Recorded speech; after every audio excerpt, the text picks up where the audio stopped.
রাধাবাগ বার্সানায় অবস্থিত রাধারানী ও শ্রীকৃষ্ণের আরও একটি অন্যতম দিব্য লীলাস্থল হলো এই রাধাবাগ।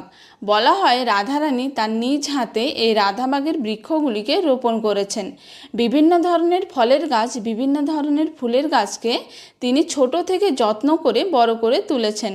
প্রত্যেকটি গাছ যেন শিশুর মতো রাধারানীর হাতে বড় হয়ে উঠেছে। রাধারানীকে না দেখলে তারা যেন মূর্ছা হয়ে থাকে।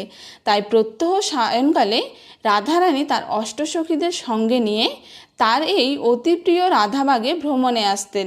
এসে গাছ থেকে ফুল চয়ন করে অনেক রকমের মালা এবং চুলের বিনুনি ও খোপা সাজানোর জন্য ফুলের সুন্দর সুন্দর গাজরা তৈরি করে একে অপরের ফুল সাজাতেন এবং অনেক ধরনের খেলাধুলো ও রাত্রিকালে শ্রীকৃষ্ণের সঙ্গে রাসলীলা করতেন। এখানে রাসলীলা করতে করতে জল পিপাসা পেলে তারা এই স্থানে একটি কূপ খনন করেন তৃষ্ণা মেটানোর জন্য।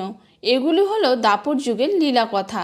তবে এই কলিযুগেও রাধারানী তার অষ্টসখী সহকারে এই রাধাবাগে ভ্রমণে আসেন এবং শ্রীকৃষ্ণের সঙ্গে এখানে এখনও রাসলীলা করেন বলে মনে করা হয়। এই রাধাবাগের চারিদিকে সন্তদের কুঠির রয়েছে।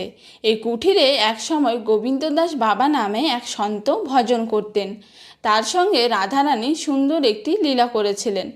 একদিন তিনি কুঠির থেকে বেরিয়ে ত্রিবেণী কূপের কাছে গিয়ে আসন পেতে ভজন করছেন। এমন সময় রাধারানী স্বয়ং তাকে দর্শন দিয়ে বললেন, বাবা, আপনি রাস্তার মাঝে বসে ভজন করবেন না, আমার বিচরণ করতে বাধার সৃষ্টি হয়। এইভাবে রাধারানীর দিব্য দর্শন পেয়ে চোখের জলে তিনি পরম আনন্দে উল্লাস করতে থাকেন এবং অতি আনন্দের সঙ্গে ব্রজবাসীদের জানান এই রাধাবাগে কেউ যাতে এখানে সেখানে না বসেন, কারণ এতে রাধারানীর বিচরণে ব্যাঘাত ঘটে। এরপর থেকে কেউ আর রাস্তার মাঝে ও ত্রিবেণী কূপের কাছে ভজন করেন না। রাসলীলা করতে করতে রাধারানীর তৃষ্ণা মেটানোর জন্য যে কূপ খনন করা হয়েছিল সেই কূপটি ত্রিবেণী কূপ নামে পরিচিত। এই ত্রিবেণী কূপটি এখনও এই রাধাবাগে রয়েছে। এই ত্রিবেণী কূপের জল রাধারানী পান করতেন ও এখনও এই কূপ থেকে লাডলি মন্দিরে রাধারানী স্নান ও ভোজনের জন্য জল যায়। বলা হয় এই কূপের জল পান করলে জটিল থেকে জটিলতম রোগ ভালো হয়ে যায়। প্রেমানন্দ মহারাজ স্বয়ং এই কূপের জল পান করতেন এবং লালা হারগুলার শেঠ এখান থেকে জল পান করতেন।